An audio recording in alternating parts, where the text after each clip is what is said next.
तो भाई आज का लेक्चर स्टार्ट करते हैं। आज का जो हमारा लेक्चर है that is the last portion of your course content and that is about the software testing. Software testing को आज हम डिस्कस करना शुरू करेंगे और ये नेक्स्ट लेक्चर तक जाएगा और कोशिश करेंगे कि इसके अंदर जितना हम टेस्टिंग के लिहाज से कवर कर सकते हैं उसको किया जाए। तो ये सॉफ्टवेयर टेस्टिंग क्या होती है? It is the process which is executed with the intent to find errors for the delivery of the software to the customer or the users। तो सॉफ्टवेयर टेस्टिंग जो है ये हमारे पास एक ऐसा प्रोसेस होता है कि जिसके अंदर हम सॉफ्टवेयर के को जो बनाया गया है उसके अंदर एरर्स को आइडेंटिफाई करने की कोशिश करते हैं और इसके अंदर किसी किस्म की भी करेक्शन नहीं होती है। इसके अंदर हम रिमूवल ऑफ एरर्स नहीं करते हैं बल्कि जस्ट आइडेंटिफाई करके रिपोर्ट करते हैं। तो इस प्रोसेस को सॉफ्टवेयर टेस्टिंग कहा जाता है। जो प्रोसेस जो होता है जिसके ज़रिए से हम रिमूवल करते हैं या एलिमिनेट करने की कोशिश करते हैं एरर्स को, वो डीबगिंग कहलाता है। इन दो चीज़ों को ध्यान से नोट कीजिए। Software testing is just the identification of errors and software debugging is the removal of errors. तो ये सॉफ्टवेयर टेस्टिंग का सिंपल प्रोसेस है। इसकी डेफिनेशन है कि इसके ज़रिए से हम एरर्स को आइडेंटिफाई करते हैं और सॉफ्टवेयर डीबगिंग के ज़रिए से सॉफ्टवेयर के अंदर पाए जाने वाले जो एरर्स हैं जो रिपोर्ट होते हैं उनको रिमूव करते हैं। सेकंड पॉइंट इसके लिहाज से ये है कि testing is the one step in the software process that could be viewed psychologically as destructive rather than constructive. देखिए सॉफ्टवेयर टेस्टिंग जो होता है ना ये इसके अंदर पहली चीज़ तो ये है कि ये वो लोग सॉफ्टवेयर टेस्टिंग नहीं करते हैं जिन्होंने सॉफ्टवेयर बनाया हुआ होता है। ये इंडिपेंडेंट टेस्टर्स होते हैं, इंडिपेंडेंट डेवलपर्स होते हैं। अपने ही बनाई हुई चीज़ में से एरर्स को निकालना मुश्किल होता है या उसके अंदर कॉम्प्रोमाइजेज आ जाते हैं, क्योंकि इसके अंदर आपने एक ऐसी चीज़ ढूंढनी है जो कि पसंद नहीं की जाएगी। तो इस वजह से इसको वो लोगों को करने के लिए ये रिस्पॉन्सिबिलिटी, ये जिम्मेदारी दी जाती है जो कि इंडिपेंडेंट हो, जिन्होंने ये बनाया ना हो, जो कि अनबायस्ड हो के बगैर किसी तासुब के उसके अंदर से एरर्स को रिमूव कर सके, आइडेंटिफाई कर सके और फिर उनकी रिमूवल की जा सके। इस वजह से इनके अंदर जो साइकोलॉजिकली तौर पे इसके अंदर फिलॉसफी अप्लाई की जाती है कि टेस्टिंग का जो प्रोसेस है इसको हमें डिस्ट्रक्टिवली देखना पड़ेगा। यानी कि इसका मतलब ये है कि जब भी एक टेस्टर है वो जब सॉफ्टवेयर को टेस्ट करता है तो वो टेस्ट करते ही ये अजम्पशन लेता है कि जो सॉफ्टवेयर मैं टेस्ट करने जा रहा हूँ that is full of errors, चाहे वो जितना मर्जी अच्छा बना हुआ। वो स्टार्ट करते ही इस चीज़ की अजम्पशन लेगा कि इसको बनाने के लिए बनाया जो गया है इसमें है ही एरर, ये एरर वो कभी भी इसको पॉजिटिवली नहीं लेगा। अगर वो पॉजिटिव लेगा तो वो उसमें से एरर्स को आइडेंटिफाई सही तरीके के साथ नहीं कर सकेगा, वो बहुत सारी चीज़ों को इग्नोर करेगा। इसी वजह से इसके अंदर इंडिपेंडेंट टेस्टर्स रखे जाते हैं। जिस तरह आप स्लाइड्स के अंदर देख रहे हैं कि इसके अंदर डेवलपर जो है वो कंस्ट्रक्टिव अप्रोच से करता है, वो उसको पॉजिटिवली देख रहा होता है कि उसको बना रहा होता है। लेकिन जो टेस्टर्स होता है वो ज़रा उसका बैठने का प्रोसेस देखें, वो ढूंढ रहा होता है कि मुझे एरर मिले सही और मैं रिपोर्ट करूँ सही। इस वजह से इस यहाँ पे थोड़ा से नेगेटिवली परसू करना पड़ता है कि आप जितना मर्जी अच्छी चीज़ बनी हुई हो, उसके अंदर जितनी मर्जी अच्छी टेक्नोलॉजी और स्किल्स और लोग और इन्वायरमेंट बने हो, लेकिन जब भी टेस्टर उस सॉफ्टवेयर को टेस्ट करेगा तो वो ये कहेगा कि ये इसको डिस्ट्रक्टिव अप्रोच से लेकर चलेगा और कहेगा कि ये फुल ऑफ एरर्स है, तब जाके उसके अंदर वो एरर्स को आइडेंटिफाई कर सकेगा। तो इस वजह से इसको साइकोलॉजिकली तौर पे एक डिस्ट्रक्टिव अप्रोच के जरिए से किया जाता है। यहाँ पे ये भी चीज़ ध्यान में रखिएगा कि अगर जो साइकिल चलता है उसके अंदर पहले डेवलपमेंट हुई, डेवलपमेंट के लिए इंडिपेंडेंट टेस्टर्स के पास भेजा गया, इंडिपेंडेंट टेस्टर्स ने इसको टेस्ट आउट किया और एरर्स आइडेंटिफाई किए, तो वो डिबगिंग के लिए भेजे जाएंगे। किन को? डेवलपर्स को ही भेजे जाएंगे। जिन्होंने इसको डेवलप किया गया है उनको ही रिपोर्ट करके कहा जाएगा कि जनाब ये एरर इसमें आए हैं, आप इनको रिमूव करें, क्योंकि उन्होंने डेवलप किया है तो उनको अच्छी तरह पता है कि कौन सा कोड कहाँ पे पड़ा हुआ है और उसका इम्पैक्ट क्या आ रहा है। लेकिन उसमें इसके साथ साथ एक और चीज़ जो चलती है वो ये है, क्योंकि टेस्टर्स जो है वो रिपोर्ट कर रहे हैं, एरर्स रिपोर्ट कर रहे हैं, ये गलत चीज़ें नहीं हैं यहाँ पे, तो इनको ठीक करें। तो डेवलपर और टेस्टर्स के दरमियान एक ना चाहते हुए भी एक तरह की प्रोफेशनल एनिमिटी क्रिएट हो जाती है। एक दुश्मनी सी क्रिएट हो जाती है। वो ये ग्रुप्स, डेवलपर्स के ग्रुप और टेस्टर्स के ग्रुप कभी भी एक दूसरे को पसंद नहीं करते, बल्कि एक तरह की राइवलरी चल रही होती है इनके दरमियान कि किस तरीके के साथ चीज़ों को चल रहा है, और एक दूसरे की रिपोर्ट की बुनियाद के ऊपर वो देख रहे होते हैं। क्योंकि ज़ाहिर है कि जिसको आप पॉइंट आउट करेंगे कि भैया ये चीज़ें आपने गलत की हुई हैं, वो आपको पसंद तो नहीं करेगा। तो इस वजह से उनके दरमियान एक ना चाहते हुए भी एक राइवलरी क्रिएट हुई होती है।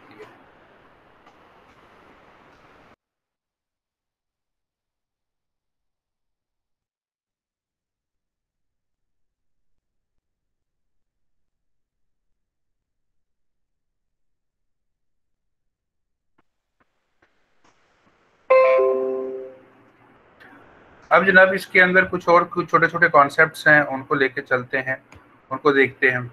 एक कॉन्सेप्ट होता है जी टेस्ट केस। जी किसी को आइडिया है टेस्ट केस क्या होता है? जी जी कोई बताएगा जी टेस्ट केस क्या होता है?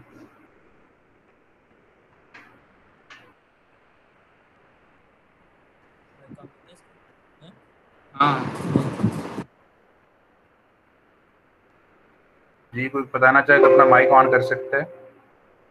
टेस्ट केस टेस्ट केस यानी कि एक सिचुएशन होती है टेस्ट करने के लिए सॉफ्टवेयर को, यानी कि एक सेट ऑफ कंडीशंस, यानी कोई डाटा इनपुट हो सकती है टेस्ट करने के लिए सॉफ्टवेयर को।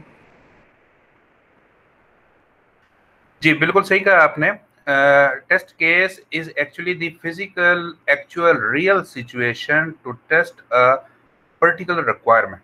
किसी भी एक पर्टिकुलर रिक्वायरमेंट को टेस्ट करने के लिए कि वो सही चल रही है, कि सही काम कर रही है कि नहीं कर रही, उसकी एक सही रियल टाइम की का सिनेरियो होता है, सिचुएशन होती है, स्टोरी होती है। जैसे अगर हम लॉगिन की एक रिक्वायरमेंट है जिसमें पासवर्ड देना है और आईडी देनी है, और उसको टेस्ट करना है कि ये सही काम कर रहा है कि नहीं कर रहा, तो उसके लिए हम वैलिड के लिए अगर हम लेके चलें कि वैलिड पासवर्ड और वैलिड आईडी है, तो उसके लिए हम एक वैलिड पासवर्ड लें। जैसे for example Ali is a ID and 123 is the password. इनको हमने फिजिकली ले लिया, रियल कॉन्सेप्ट के लिहाज, सिनेरियो के लिहाज से ले लिया, तो ये एक टेस्ट केस बन जाएगा। इसी तरीके के साथ गलत के लिए लेते हैं तो वो गलत पासवर्ड और आईडी ले लें, और अब ले लेते हैं उनकी वैल्यूज लेते हैं और उनको एग्जीक्यूट करते हैं, तो ये हमारे पास एक वैलिड एक टेस्ट केस बन जाएगा, एक सिनेरियो बन जाएगा। ये जो टेस्ट केस है ये हर रिक्वायरमेंट्स के लिए लिखे जाते हैं, और फिर उनको उनके टाइम आने पे एग्जीक्यूट करके टेस्ट आउट किया जाता है कि ये सही काम कर रहे हैं कि नहीं कर रहे हैं। एक टेस्ट केस को लिखने के लिए कुछ सर्टन नेसेसरी हेड्स होते हैं, उनको आपने लाजमी मेंटेन करना होता है। जिस तरह ये पासवर्ड और आईडी की आप एग्जांपल ले लें, तो इसका अगर हम टेस्ट केस इसी तरह से लिखते हैं तो ज़रा नोट कीजिएगा कि वो कौन कौन से एसेंशियल हेड्स हैं जिनको टेस्ट केस के अंदर आपने लिखना ज़रूरी होता है। मैं चैट रूम के अंदर इन हेड्स के नाम भी लिख रहा हूँ, तो ये नोट कीजिएगा। इसमें नेम ऑफ, सबसे पहले तो नेम ऑफ टेस्ट केस होता है, फिर उसका आईडी होता है, फिर इसकी प्री कंडीशंस होती हैं, फिर इसके डाटा एलिमेंट्स होते हैं, फिर इसका सिनेरियो होता है जहाँ पर इसके स्टेप्स लिखते हैं,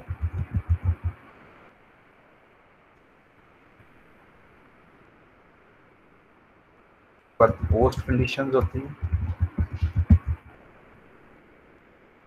उसके बाद रिजल्ट होता है,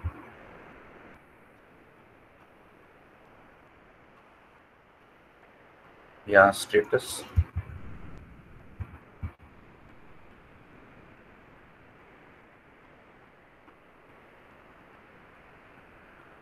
ऊपर में ही अगर कोई इन्वायरमेंटल फैक्टर्स चल रहे हैं तो उन इन्वायरमेंटल फैक्टर्स को भी मेंशन किया जाता है।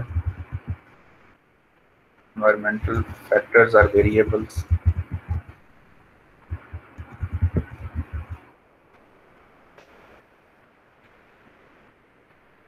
तो ये एसेंशियल हेड्स हैं किसी एक टेस्ट केस के। जब भी अब लिखा जाता है तो उनके अंदर ये वाले जो हेड्स हैं ये लाजमी मेंटेन किए जाते हैं। अच्छा इसमें स्टेटस को ज़रा देखिएगा कि जब एक टेस्ट केस एग्जीक्यूट कर दिया जाता है और वो एरर पकड़ता है या नहीं पकड़ता है, तो उसके आगे जो स्टेटस होता है या रिजल्ट होता है वो 3 किस्म की चीज़ें हो सकती हैं, उनमें से कोई एक आपने लिखना होता है। तो या तो टेस्ट केस आपका पास होता है, या फेल होता है, या फिर डेफर कर दिया जाता है। ये 3 स्टेटस हो सकते हैं, पास हो सकता है, फेल हो सकता है, या डेफर कर दिया जाता है। डेफर तो पोस्टपोन है कि आप उसको मुलतवी कर देते हैं, वक्ती तौर पे हो सकता है कुछ ऐसी कंडीशंस हों जिनकी वजह से उसको एग्जीक्यूट ना किया जा सकता हो, या वहाँ पे चीज़ें नहीं ला की जा सकती, तो आप उसको डेफर कर देते हैं कि अभी ये एग्जीक्यूट नहीं हुआ। पास या फेल क्या होगा? ये एक टेस्ट केस कब पास होता है और कब फेल होता है, कोई बता सकता है? जैसे ये फर्ज करें कि यही पासवर्ड आईडी और पासवर्ड आपने सही वैलिड के लिए ले रहे हैं, और आपने सही पासवर्ड दिया, सही आपने उसका आईडी दिया, एग्जीक्यूट किया और लॉगिन हो गया। तो अब बताएं कि क्या ये टेस्ट केस पास हुआ है या फेल हुआ है? आपने सही पासवर्ड दिया, आपने सही आईडी दिया, और उसके बाद ये लॉगिन हो जाता है, हो गया, और एक्सपेक्टेड रिजल्ट भी यही है कि पासवर्ड हो ये लॉगिन हो जाएगा। तो आप स्टेटस में जाके क्या लिखेंगे? पास हुआ है ये टेस्ट केस या फेल हुआ है?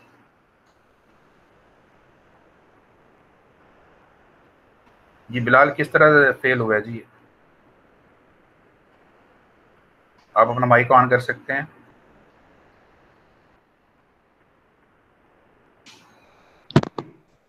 तो सर टेस्ट केस का मकसद तो मेरे ख्याल से होता है कि आप किसी अनडिस्कवर्ड एरर को फाइंड करें।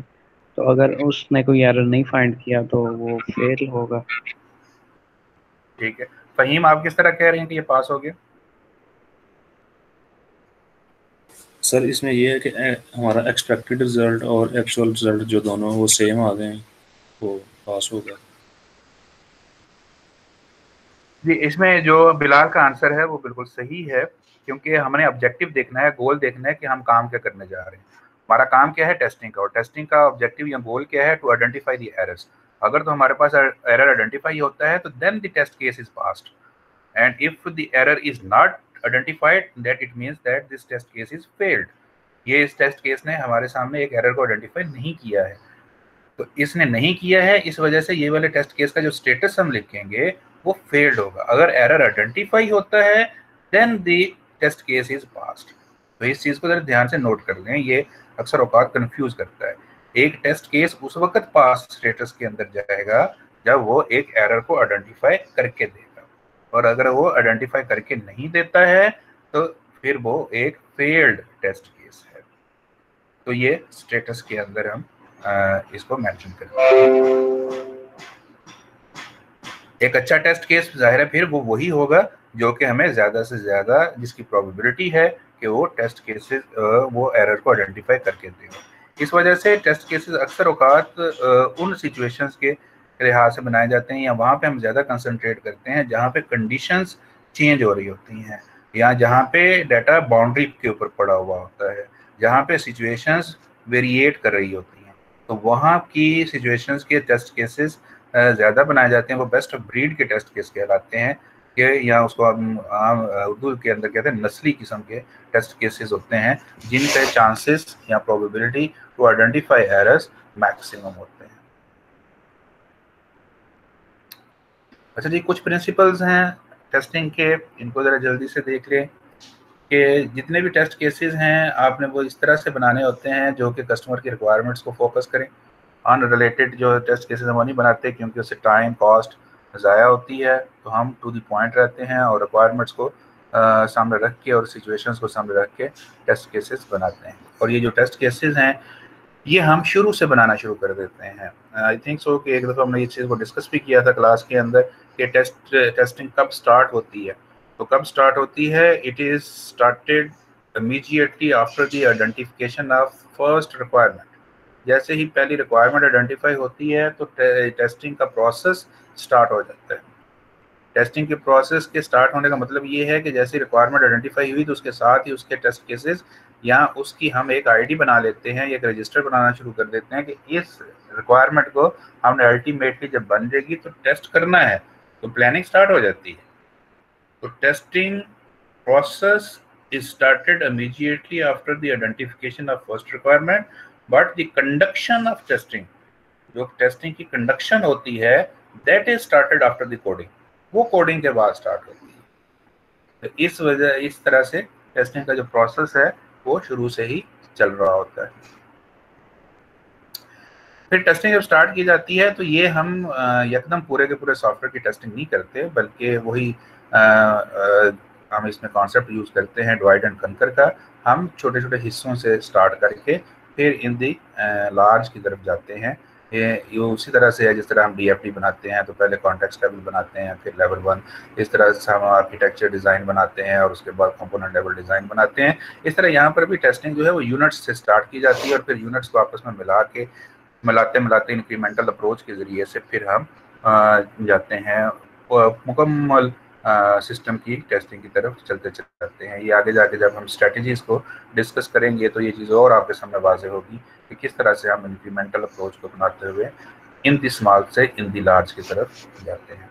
लेकिन अभी सिर्फ ये चीज़ ध्यान में रखें कि जो टेस्टिंग होती है वो कभी भी पूरे सॉफ्टवेयर की यकदम नहीं की जाती, बल्कि स्टेप बाई स्टेप एक ख़ास स्ट्रेटजी के तहत एक स्ट्रक्चर्ड वे के अंदर, सिस्टमेटिक वे के अंदर हम स्मॉल से लार्ज की तरफ जाते हुए करते हैं। Exhaustive testing is not possible जी, ये भी हमने एक दफ़ा डिस्कस किया था, दोबारा देख लें। एग्जॉस्टिव टेस्टिंग से मुराद ये होती है कि जितनी भी कि जिस सिचुएशन को आप टेस्ट आउट करने जा रहे हैं उसके अंदर जितनी भी पॉसिबल सिचुएशंस हो सकती हैं उन सब को 1 बाई 1 टेस्ट किया जाए और देखा जाए कि उनके अंदर एरर्स हैं कि नहीं है। जैसे ये आपके सामने एक फ्लो चार्ट नज़र आ रहा है, तो इसके जो टोटल पाथ या सिचुएशंस बनती हैं वो 10 रेज़ टू पावर 14 बनते हैं। एग्जॉस्टिव टेस्टिंग का मतलब ये है कि इन सारी 10 रेज़ पावर 14 को टेस्ट आउट किया जाए और फिर देखा जाए कि उनके अंदर एरर है या नहीं है। और इसको 10 रेज़ पावर 14 को अगर मिनिमम टाइम के साथ एग्जीक्यूट किया जाए तो ये 3170 साल लगते हैं इसको टेस्ट करने के लिए, तो ये पॉसिबल नहीं होता। तो फिर हम क्या करते हैं, इसका हल क्या होता है? इसका हल होता है सिलेक्टिव टेस्टिंग, कि हम उसके अंदर जो पाथ चल रहे होते हैं उनके ऊपर 2-3 वैल्यूज़ के साथ उनको एग्जीक्यूट करके देख लेते हैं और फिर उसकी बुनियाद के ऊपर इन्फ्रेंस क्रिएट कर लेते हैं कि बाकी भी सारी वैल्यूज़ के साथ यही सिचुएशन हमारे सामने होगी। यानी कि अगर फ़र्ज़ करें कि हम वाइल 1 का लूप लगा देते हैं, वाइल और आगे ब्रैकेट्स के अंदर 1 लगा दें, इसका मतलब क्या है? Infinite loop.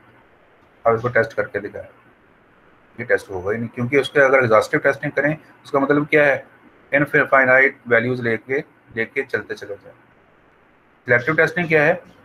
1 के साथ 2-4 जो आपके पास वैल्यूज़ हैं सिर्फ 2-4 को लें, उनको एग्जीक्यूट करें, सेम रिजल्ट्स आ रहे हैं तो उससे आप ये इन्फ्रेंस क्रिएट कर सकते हैं कि बाकी भी सारी सिचुएशन इसी तरह रहेगी और आपके पास रिजल्ट्स ऐसे ही आएंगे। तो एग्जॉस्टिव टेस्टिंग जनाब वो पॉसिबल नहीं होती।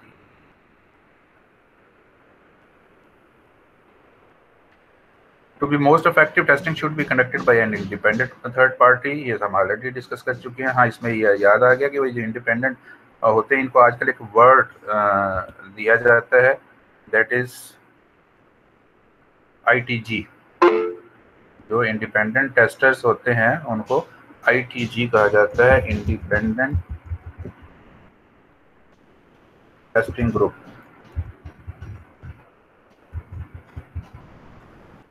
Independent testing group ITG।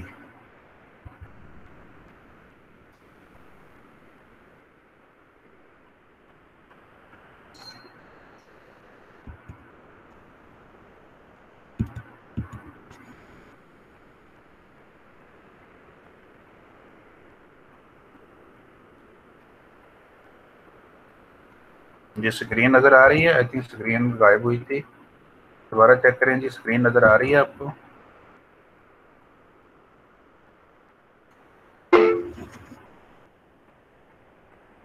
Okay जी।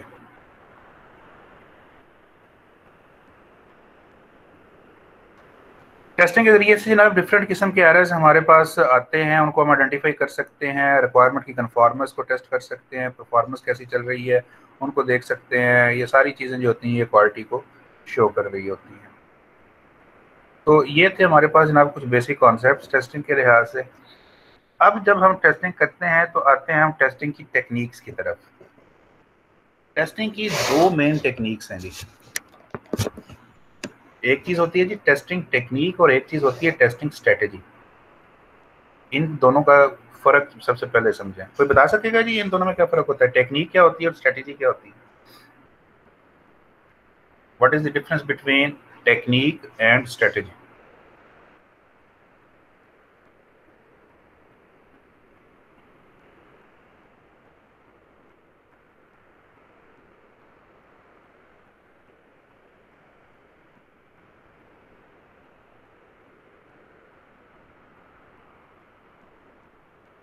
और जो टेक्निक होती है ना, ये मेथड होता है किसी काम को करने का, तरीकाकार है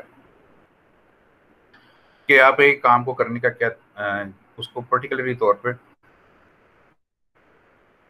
जी तलहा आप सही कह रहे हैं, इन द हाई लेवल हम बिल्कुल आप सही कह रहे हैं कि टेक्निक जो है वो एक टूल होता है या एक तरीकाकार होता है जिसके ज़रिए से हम कोई काम करते हैं, जबकि जो स्ट्रेटजी होती है वो काम एक बड़ा काम होता है और उसको सही तौर पे सर अंजाम देने के लिए हम कुछ स्टेप्स डिवाइस कर लेते हैं कि इस तरीके के साथ प्रॉपरली सिस्टमेटिकली तौर पे चलेंगे तो हमारे सामने ये काम मुकम्मल हो जाएगा। जैसे ही आपका कोर्स चल रहा है तो इसको कोर्स को चलाने के लिए एक स्ट्रेटजी है। वो स्ट्रेटजी क्या है? वो स्ट्रेटजी है कि इसके 32 लेक्चर्स होंगे, हर लेक्चर 1.5 घंटे का होगा, उसके अंदर टेस्ट क्विजेज होंगे, असाइनमेंट्स होंगी, उसके अंदर 1.5 घंटे के लेक्चर के दौरान कंटेंट्स इस तरीके के साथ कवर किए जाएंगे। तो ये सारी एक स्ट्रेटजी है। टेक्निक्स क्या हैं कि आपको लेक्चर देने के लिए लेक्चर डिलीवर किया जाता है, उसके लिए स्लाइड्स यूज़ की जाती हैं, कंटेंट्स का एक सीक्वेंस होता है, तो ये टेक्निक आ जाती है। तो टेक्निक एक मेथड होता है, तरीकाकार होता है जिसके ज़रिए से हम एक काम करते हैं, और स्ट्रेटजी जो है वो एक स्टेप्स होते हैं किसी एक बड़े काम को सर अंजाम देने के लिए। अब यहाँ पे पहले टेक्निक्स का देखें। दो मेजर टेक्निक्स हैं टेस्टिंग की, एक को हम कहते हैं वाइट बॉक्स टेस्टिंग और दूसरे को हम कहते हैं black box testing. Black box testing और वाइट बॉक्स टेस्टिंग। पहले ब्लैक बॉक्स टेस्टिंग को देखिए।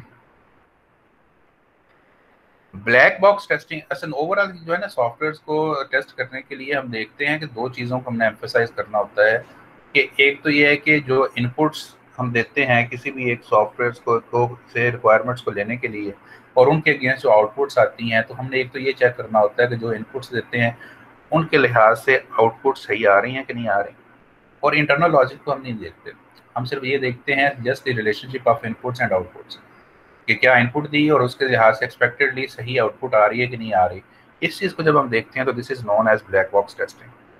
ये कह लें कि हमारे पास इंटरफेस लेवल की टेस्टिंग होती है, यानी कि इंटरनल लॉजिक को हमने नहीं देखना, इसी वजह से इसको ब्लैक बॉक्स कहा जा रहा है कि आप सिस्टम के अंदर नहीं जाते बल्कि सिस्टम के बाहर रहते हैं और सिर्फ इनपुट्स और आउटपुट्स के रिलेशनशिप्स को चेक करते हैं कि वो सही तौर पे एग्जीक्यूट हो रहे हैं कि नहीं हो रहे हैं। अगर सही हो रहे हैं तो इसका मतलब है कि वो सही काम कर रहा है, और अगर नहीं हो रहे हैं तो फिर रिपोर्ट करते हैं कि जिसके अंदर एरर मौजूद है।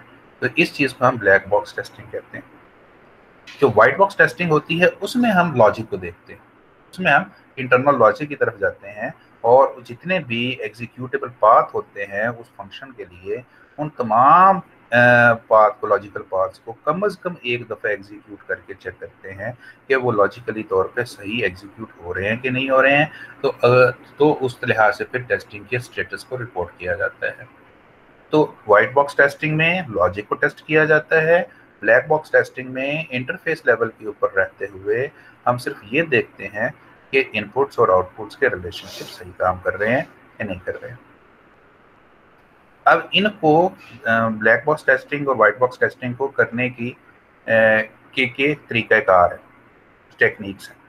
उन टेक्निक्स को ज़रा देखें। सबसे पहले ब्लैक बॉक्स को देखते हैं कि ब्लैक बॉक्स टेस्टिंग के अंदर हम फंक्शनल रिक्वायरमेंट्स को देख रहे होते हैं, इनपुट्स आउटपुट्स को देख रहे होते हैं, स्ट्रक्चर को नहीं देखते हैं।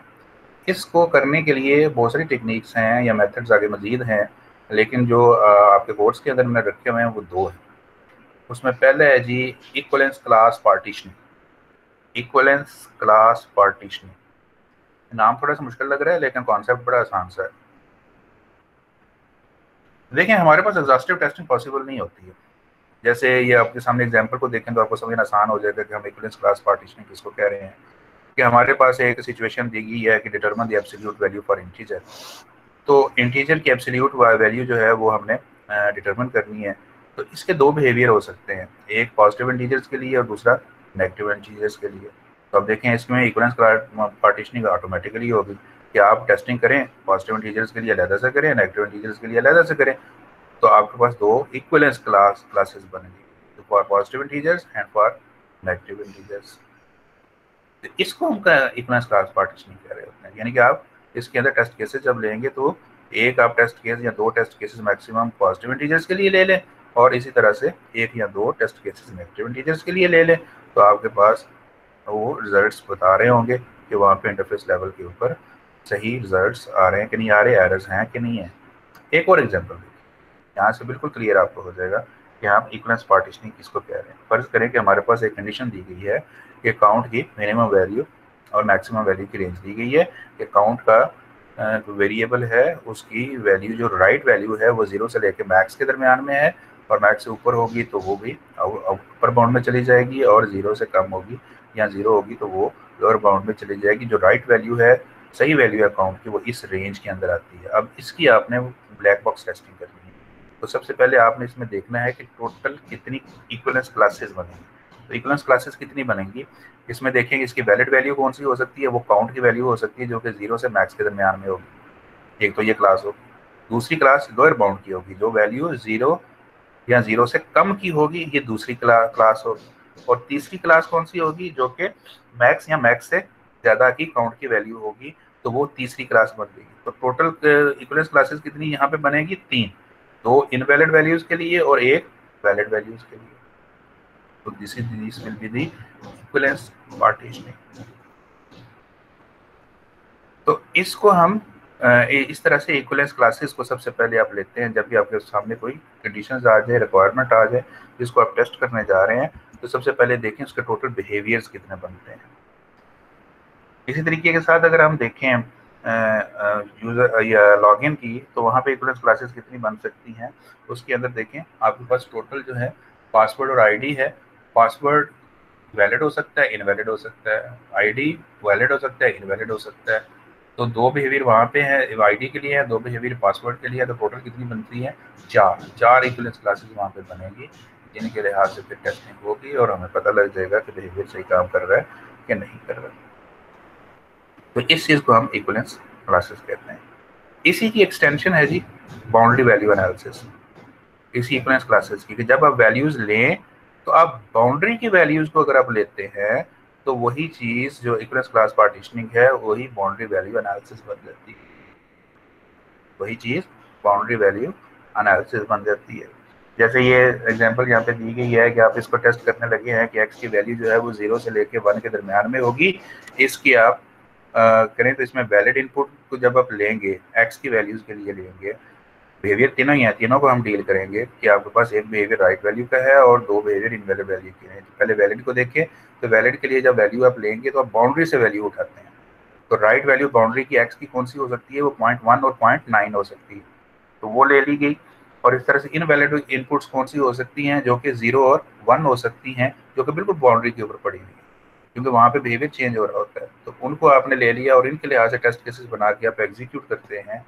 तो this will be the boundary value analysis by using equivalence class partitioning. ये तीनों क्लासेस भी आ गई और आपने बाउंड्री की वैल्यू को भी ले लिया, तो ये दिस विल बी ये बाउंड्री वैल्यू एनालिसिस।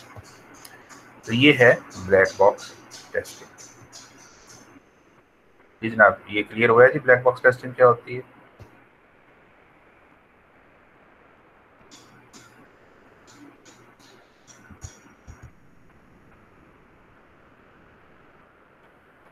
यहाँ पर तक देखें जी, कोई क्वेश्चन है तो बताएं।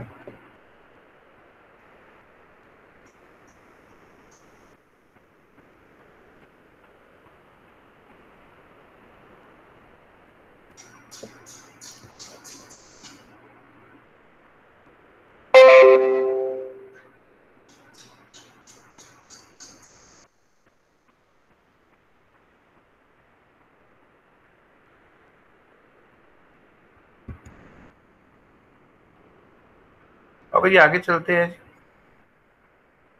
अब व्हाइट बॉक्स टेस्टिंग है, जैसे आपको बताया कि व्हाइट बॉक्स टेस्टिंग के अंदर हमारे पास हम ये चीज़ को अब चेक करेंगे कि हमारा जो लॉजिकल पाथ्स बनते हैं किसी भी एक कोड के क्या वो सही तौर पे एग्जीक्यूट हो रहे हैं कि नहीं हो रहे। अब हम कोड के अंदर जाएंगे और देखेंगे कि हमारे पास सही लॉजिकली तौर पे सही तौर पे वो फंक्शन या वो एप्लीकेशन काम कर रही है कि नहीं कर रही है।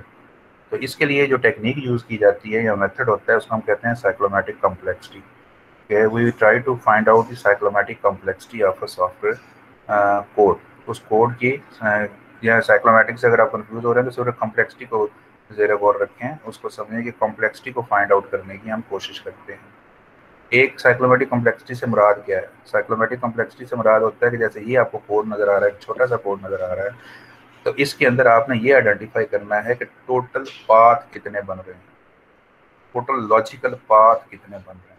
जितने टोटल लॉजिकल पाथ बनते हैं वही उसकी कॉम्प्लेक्सिटी होती है या साइक्लोमैटिक कॉम्प्लेक्सिटी होती है। जितने पाथ ज़्यादा होंगे ज़्यादा उतनी ही कॉम्प्लेक्सिटी उस कोड की बढ़ जाएगी।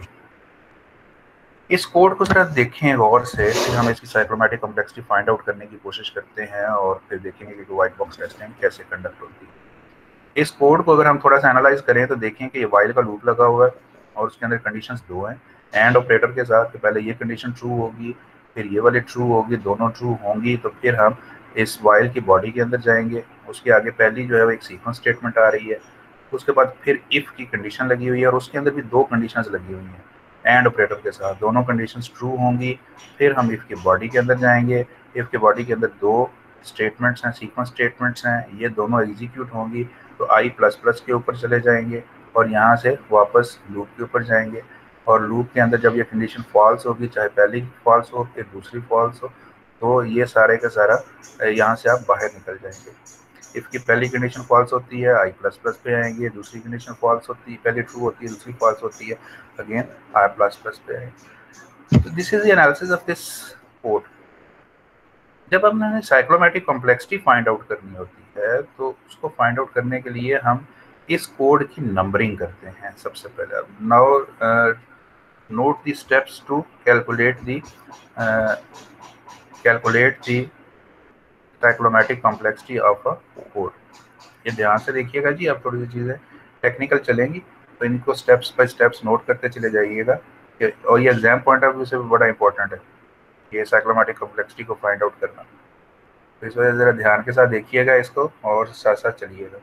तो सबसे पहला स्टेप क्या होता है कि जो कोड आपको दिया गया है उस कोड की आपने नंबरिंग करनी है। किस तरीके के साथ करनी है ज़रा ये गौर से देखें। यही कोड है, इसमें सबसे इम्पोर्टेंट चीज़ होती है कंडीशंस। कंडीशंस को हम नंबर ज़रूर करते हैं। तो हमारे पास ये वाइल क्या लूप लगा हुआ है, उसकी पहली कंडीशन है उसको हमने नंबर 1 कर दिया। दूसरा लूप दूसरी कंडीशंस लगी हुई है, दूसरी कंडीशन को हमने नंबर 2 कर दिया। उसके बाद हम बॉडी में चले गए। बॉडी के अंदर जाके जो सीक्वेंस स्टेटमेंट है उसको हमने नंबर नहीं किया क्योंकि इसने अपनी बारी के ऊपर आके एग्जीक्यूट हो जाना है। इसको यहाँ पे नंबर दें या ना दें तो उससे फ़र्क नहीं पड़ता। नंबर दे भी देंगे तो कोई फ़र्क नहीं पड़ेगा, नहीं भी देंगे तो भी फ़र्क नहीं पड़ेगा क्योंकि इसने अपनी बारी पे आके एग्जीक्यूट होके आगे चले जाना है। कंडीशंस को हम इसलिए नंबर देते हैं कि उसके आगे फिर फ्लो बनते हैं, एक से ज़्यादा फ्लो बनते हैं। जैसे यहाँ पे पहली कंडीशन के दो फ्लो बनेंगे कि यहाँ वो सही हो सकती है या वो गलत हो सकती है। इस तरह से ये कंडीशन भी सही हो सकती है, गलत हो सकती है। तो उस वजह से हमने उनको नंबर दिया। जहाँ पे मल्टीपल फ्लोज आते हैं या रिसीविंग के ऊपर मल्टीपल फ्लो से रिसीव किया जाता है वहाँ पे उसको नंबर देना ज़रूरी होता है। इफ़ के अंदर हम आ गए तो यहाँ पर भी पहली कंडीशन इफ़ की आ रही है तो उसको हमने नंबर दे दिया 3, उसकी सेकंड कंडीशन को नंबर दे दिया 4। इफ़ की पूरी बॉडी को देखें, पूरी बॉडी के अंदर दो सीक्वेंस स्टेटमेंट्स हैं। तो अगेन सीक्वेंस स्टेटमेंट्स को आप नंबर दें या ना दें उससे फ़र्क नहीं पड़ता, लेकिन ये पूरी बॉडी है इफ़ की, तो इस वजह से इसको नंबर देना बेहतर होता है कि ताकि हमें पता हो कि ये इफ़ की बॉडी है तो उसका नंबर 5 है। उसके बाद ये आई प्लस प्लस है, ये एक सीक्वेंस स्टेटमेंट है। अभी हम कह रहे थे सीक्वेंस स्टेटमेंट को नंबर दें या ना दें फ़र्क नहीं पड़ता, लेकिन इस सीक्वेंस स्टेटमेंट की और ये वाली ऊपर वाली सीक्वेंस स्टेटमेंट में फ़र्क है। ये वाली ऊपर वाली सीक्वेंस स्टेटमेंट सिर्फ एक डायरेक्शन से कंट्रोल रिसीव करेगी और एक ही डायरेक्शन के अंदर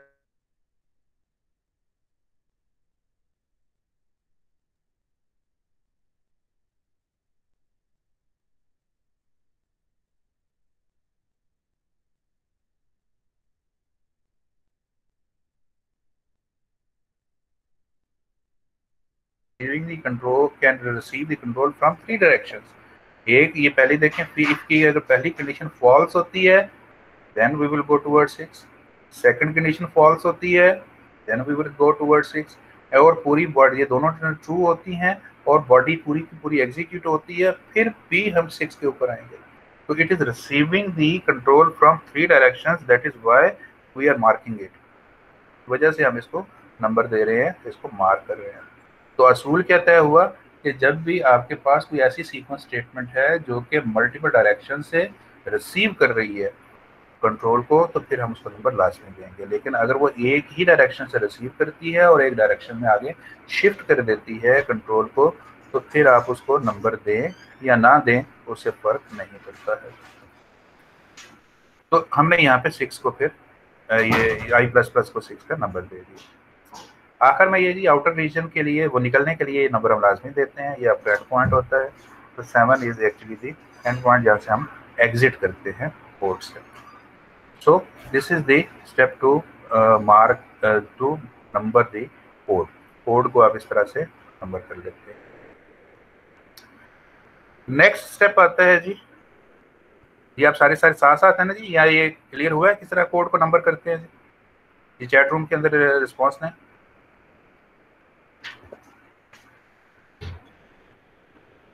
ओके जी। अब नेक्स्ट स्टेप है जी, इसका हमने फ्लो ग्राफ बनाना है। ये जो आपको डायग्राम नजर आ रही है this is the flow graph of this code, ये इस कोड का फ्लो ग्राफ है। अब देखेंगे ये किस तरह बनाते हैं, वेरी इजी स्टेप। हमने जिस तरीके के साथ कोड का फ्लो चलता है उस तरीके के साथ इसको यहाँ पे हमने नंबर कर दिया। सबसे पहले देखेंगे हमारी नंबरिंग कितनी थी, 7 थी, तो हमने 7 नोड्स बना लिए। ये 1 से लेके 1 2 3 4 5 6 7, तो ये 7 नोड्स हैं, पॉइंट्स हैं। तो अब इनके फ्लो को हम एरो हेड्स के साथ मुकम्मल कर लेते हैं। जरा देखें कैसे मुकम्मल किया गया है। पहले है जनाब 1 है, 1 के ऊपर आगे यहाँ से देखें कंट्रोल कहाँ कहाँ जा सकता है कि 1 पहली कंडीशन है वाइल की, ये ट्रू हो सकती है, फॉल्स हो सकती है। अगर तो ये फॉल्स होती है, 1 की वाइल की पहली कंडीशन फॉल्स हो जाती है, तो we will exit from the code and that is the exit point is 7, तो हम 7 में पहुंच जाएंगे। तो हमने ये ऊपर वाला जो एरो हेड लगा दिया, ये इस चीज़ को शो कर रहा है। दूसरा यहाँ पे पॉसिबिलिटी क्या हो सकती है कि 1 की कंडीशन ट्रू हो जाए, ये ट्रू हो गई, तो हम कहाँ पे जाएंगे, 2 के ऊपर जाएंगे, तो 1 से फ्लो 2 की तरफ चले गए। तो ये हमने इसको दिखा दिया। उसके बाद हम 2 के ऊपर आ गए। 2 के ऊपर भी 2 कंडीशन हो सकती हैं कि कंडीशन ये ट्रू हो सकती है, फॉल्स हो सकती है। अगर तो फॉल्स होगी तो again we will exit from the code and we will go towards the 7, and if it is true, condition is true, then we will move towards the 3, तो हमने 3 के ऊपर चले गए। ये एरो हेड दिखा दिया। 3 इसकी पहली कंडीशन है, अगर पहली कंडीशन फॉल्स होती है तो कंट्रोल विल गो टुवर्ड्स 6, तो 3 से 6 की तरफ चला गया। और 3 की कंडीशन अगर ट्रू होती है तो हम 4 पे चले जाएंगे, तो हमने एरो हेड 4 की तरफ दिखा दी। 4 पे चले जाते हैं, 4 की अगर ट्रू होती है तो उसके अंदर हम 5 पे जाएंगे। अगर 4 ट्रू हो जाती है तो हम 5 के ऊपर जाएंगे, और अगर फॉल्स होती है तो we will again to go towards 6, हम 6 पे चले जाएंगे। तो उसी चीज को हमने दिखा दिया। तो 4 अगर ट्रू होती है तो 5 की तरफ, अगर फॉल्स होती है तो 6 की तरफ। उसके बाद दोनों ट्रू हो जाते हैं, 3 भी ट्रू 4 भी ट्रू, तो body of the if will be executed and it is executed, and after the execution of this body we will move towards 6। तो वो उसको आप देख सकते हैं कि 5 जो है वो एग्जीक्यूट हुआ और उसके बाद कंट्रोल 6 पे चला गया। और यहाँ से आप देख सकते हैं 6 is receiving the control, can receive the control from 3 direction, ये 3 डायरेक्शन से रिसीव कर रही है। और उसके बाद जब ये सारे की सारी एग्जीक्यूट हो जाती है तो 6 से कंट्रोल कहाँ पे चला जाता है, 1 के ऊपर। तो इस तरीके के साथ, जिस तरीके के साथ फ्लो चलता है कोड का, उस तरीके के साथ आप इस तरह से एरो हेड्स को यूज करके फ्लो ग्राफ बना लेते हैं। So this is the making of flow graph. जी, फ्लो ग्राफ को बनाने का तरीका जी समझ आया? चैट रूम में रिस्पॉन्स दीजिए।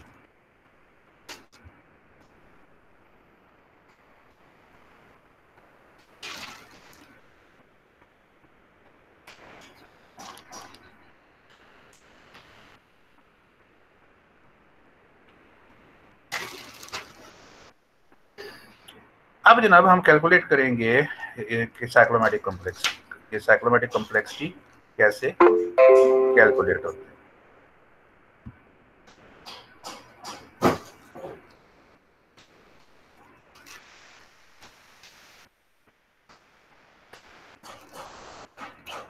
साइक्लोमेटिक कॉम्प्लेक्सिटी 4 तरीकों से कैलकुलेट हो सकती है। देखते हैं कि ये 4 तरीके क्या है।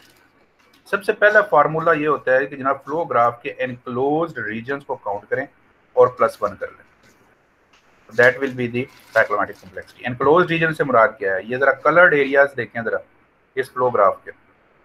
अब सिर्फ ये कलर्ड एरियाज को जरा देखें। ये एक तो ये आपको ग्रे कलर का नजर आ रहा है, ये जिसपे माउस भी कर रहा है। दूसरा ये आपको ग्रीन कलर का नजर आ रहा है। तीसरा आपको ये नजर आ रहा है ऑरेंज कलर का, और उसके बाद मैरून कलर का आपको ये वाला नजर आ रहा है। These are the enclosed regions. Enclosed region क्या है, जिनकी प्रॉपर बाउंड्रीज बन रही हैं। तो ये इसके अंदर 4 हमारे पास एनक्लोज्ड रीजन्स। तो एनक्लोज्ड रीजन्स +1 क्या आता है, ये बाय ब्लैक वाला आउटर रीजन जहाँ से आप एग्जिट करते हैं। तो टोटल आपके पास यहाँ पे जो एनक्लोज्ड रीजन +1 के जरिए से साइक्लोमेटिक कॉम्प्लेक्सिटी आ रही है, दैट इज 5। तो ये 5 है। दूसरा है number of simple predicates. Predicates क्या होते हैं, कंडीशंस। कितनी कंडीशंस हैं, तो इस कोड के अंदर देखें आपके पास कंडीशंस कितनी आ रही हैं। वाइल के अंदर 2 कंडीशंस वाइल के अंदर लगी हुई हैं, 2 कंडीशंस आपके पास इफ के अंदर लगी हुई हैं, बाकी सारी की सारी स्टेटमेंट्स हैं जो कि सीक्वेंस स्टेटमेंट्स कहलाती है। तो टोटल प्रेडिकेट्स कितने हैं, 4। तो 4 + 1 अगेन आंसर इज 5। तीसरा तरीका है कि जनाब we have this formula that is the edges minus nodes +2। Edges क्या हैं, एजेस हैं जनाब आपके पास ये जो एरो हेड्स हैं, ये एरो हेड्स को काउंट करें 1 2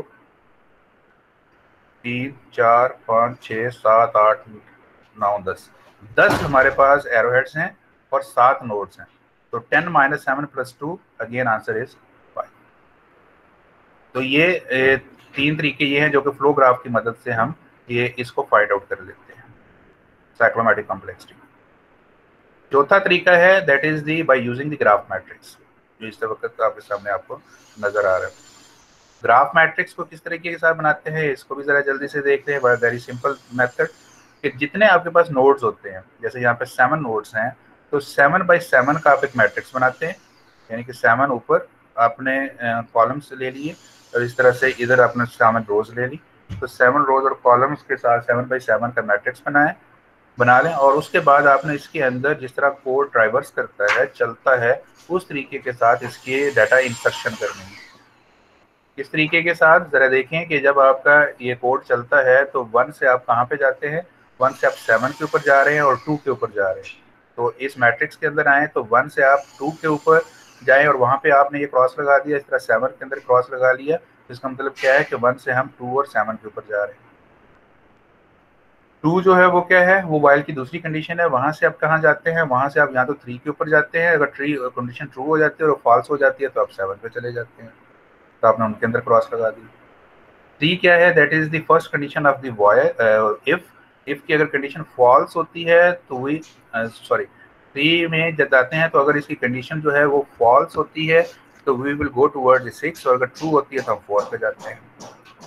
4 पे चले जाएं तो 4 की कंडीशन अगर ट्रू होती है तो हम 5 पे जाते हैं, और फॉल्स होती है तो हम 6 पे जाते हैं। दोनों कंडीशंस जो हैं वो 5 पे चले जाते हैं, बॉडी एग्जीक्यूट होती है, तो उसके बाद हम 6 पे चले जाते हैं। तो और उसके बाद 6 जो है वो 1 पे चला जाता है, क्योंकि लूप लगा हुआ है। तो अब वापस से 1 पे चले जाते हैं, तो वहाँ पे हमने क्रॉस लगा दिया। 7 पे हम आगे कहीं नहीं जा रहे हैं, तो उसको हमने छोड़ दिया, वो डाउन केयर की पोजीशन में चले गए। अब जब ये आपने क्रॉस लगा दिए तो उसके बाद आपने हॉरिजॉन्टली तौर पे इनकी कैलकुलेशंस कर लेनी है कि आपने कितने क्रॉस हॉरिजॉन्टली तौर पे हर रो के अंदर लगाए। अब यहाँ पे 2 है तो आपने 2 ले लिए, यहाँ पर भी 2 है, यहाँ पर भी 2 है, यहाँ पर भी 2 है, यहाँ पे 1 है, यहाँ पे 1 है। तो इनको आपने काउंट करके इनके जितने क्रॉसेस हॉरिजॉन्टली तौर पे हर रो के अंदर लगे हैं उनको एड अप करके यहाँ पे वैल्यूज ले ली। उसके बाद आपने नेक्स्ट कॉलम के अंदर इन हर एक में से 1 माइनस कर देना है, सो दैट कि आपके पास एग्जैक्ट प्रेडिकेट्स आ जाए। एग्जैक्ट प्रेडिकेट्स निकालने के लिए आपने 1 माइनस कर देना है हर एक में से। तो आपने पहले 2 आ रहा है, 2 - 1 किया तो हर एक के अंदर ये 1 आ गया, और उसके बाद इसको 1 में से 1 किया, ये 0 आ गया, 1 में से 1 किया, 0 आ गया, और ये तो है ही नहीं था। तो ये आपके पास टोटल कितने आ गए, 4।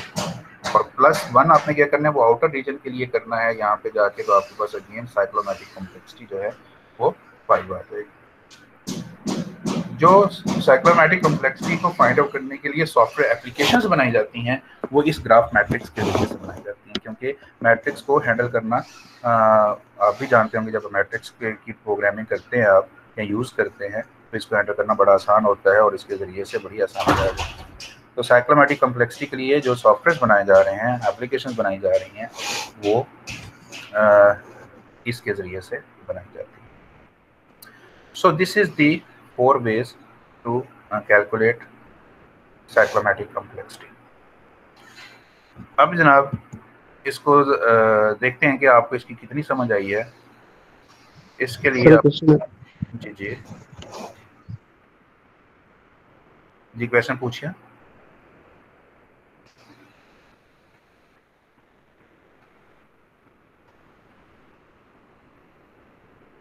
चलिए थोड़ी सी प्रैक्टिस करते हैं इसकी। ये एक छोटा सा कोड आपके सामने आने लगा है, ज़रा इसकी साइक्लोमैटिक कॉम्प्लेक्सिटी फाइंड आउट करके दिखाएं and by using all these 4 methods. ये चारों मेथड से ज़रा इसको आइडेंटिफाई करने की कोशिश करें। ये कोड है जी, और आप फाइंड आउट करें कि इसकी साइक्लोमैटिक कॉम्प्लेक्सिटी कितनी है।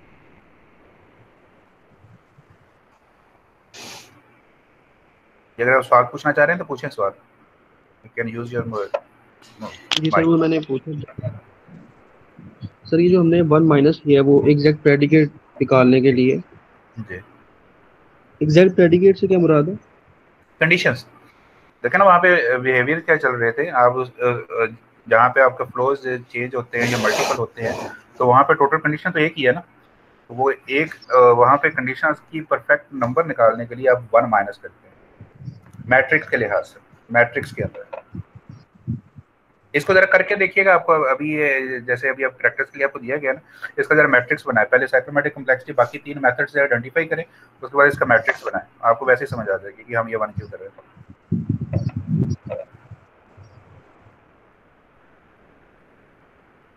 जी मेहताब 3 नहीं निकलती जी, दोबारा देखें इसकी और प्रोसेस पूरा करें जी। ये छोटा कोड आपको रखा गया प्रैक्टिस के लिए, लेकिन जो एक्चुअल कोड होते हैं वो इतने छोटे नहीं होते हैं, इसलिए इनके प्रोसेस क्या है भला। सबसे पहले नंबरिंग करें, कोड की नंबरिंग करें, उसके बाद उसका फ्लो ग्राफ बनाएं, उसके बाद फ्लो ग्राफ बनाने के बाद उसके रीजन्स जो हैं वो वहाँ पे मार्क करें, और उसके बाद फिर सारे फार्मूलाज को और मैट्रिक्स को यूज़ करके साइक्लोमैटिक कॉम्प्लेक्सिटी फाइंड आउट करें, और उसके बाद वो पाथ आइडेंटिफाई करें जो कि एग्जीक्यूट होने ज़रूरी हैं, तो जिनको हम लॉजिकल पाथ कहते हैं।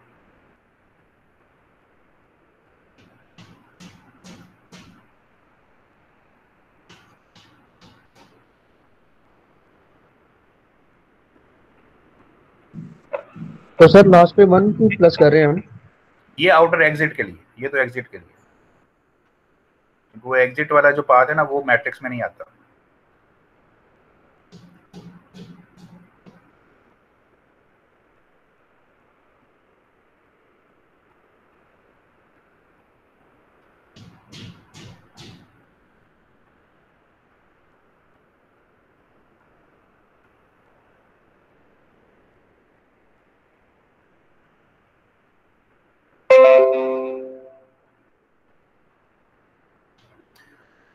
ओके जी, इसका जो फ्लो ग्राफ है और इसका सोल्यूशन ये देखें आपके सामने आ रहा है, जरा देखें जी। आपका भी ज़हन इसी तरह से चल रहा है। इसकी साइक्लोमैटिक कॉम्प्लेक्सिटी जनाब 2 आती है। देखें इसके कोड के अंदर, देखें इसमें सिर्फ एक कंडीशन है जो कि फॉर के अंदर लगी हुई है, बाकी सारी तो सीक्वेंस स्टेटमेंट्स हैं। बॉडी के अंदर कोई कंडीशन नहीं है, पूरी बॉडी ने एग्जीक्यूट होना ही होना है, और उसके बाद ये लूप रख लेना है, और लूप से बाहर आप कब लगेंगे, जब ये फॉर की कंडीशन फॉल्स होगी।